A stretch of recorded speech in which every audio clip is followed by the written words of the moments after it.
I wish the Christian life was just about the building. The colored glass windows and pews, the choir, worship. Your biggest fight being whether or not you got to sit where you'd like. That'd be nice. But real life Christianity evicts you from the solitude of the four walls, where now it's a little uncomfortable and quoting scripture doesn't save you. God's truth attacks the heart. He muzzles you and more so moves you to where submission is rooted in grace. No longer having the perspective that it's just a bunch of rules set in place, and you find yourself acting like Spike Lee, always trying to do the right thing, but not because you have to or because you want to. Nah, his spirit is in you, making you, molding you, and keeping you. You see, God changes your view.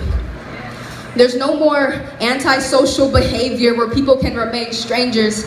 Nah, you can't help but sacrifice your time and even your life for those in danger. Walking with God, you see him moving, making things happen and impacting, but to capture it doesn't always matter.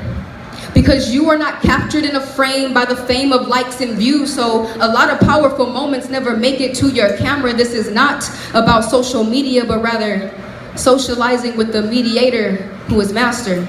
Yes. You see, I'm not concerned with always being dolled up with glamour. I throw on a hoodie at 2 a.m. because someone's planning on suicide and they needed to know that they truly matter. I love them, give them the gospel, and then I walk with them after. You see, our joy is in the Lord, but that doesn't mean it's constant laughter. This life is a war with this government and even pastors. We got political corruption and wolves in sheep's clothing. And sometimes standing up for these matters can get you attacked, and even family can start unfolding.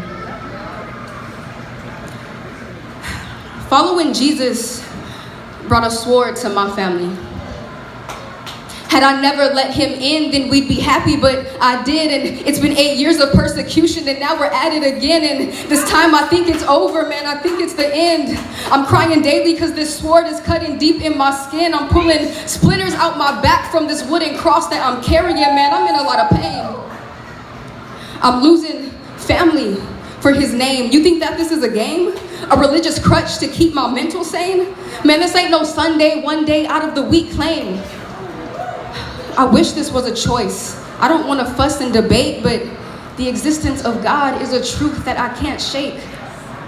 I mean, I could force irrationality and live a lie to keep the peace, but that's like pretending south is north and west is east. I lose direction. There's no way I can fake it, so regardless of how you take it, I have no business trying to be Potter. I'm finna clay it. Yes. Jesus' life was like edges because he laid it. Redemption when he paid it, so wish him happy belated. Yes. Jesus, happy belated, because you rose on the third, the first of his kind, transformed into a new creation, reborn. God, you opened my eyes. Back in 2010, that's when I was born again, when I finally understood this life wasn't just about the building. It's a living sacrifice, a daily walk.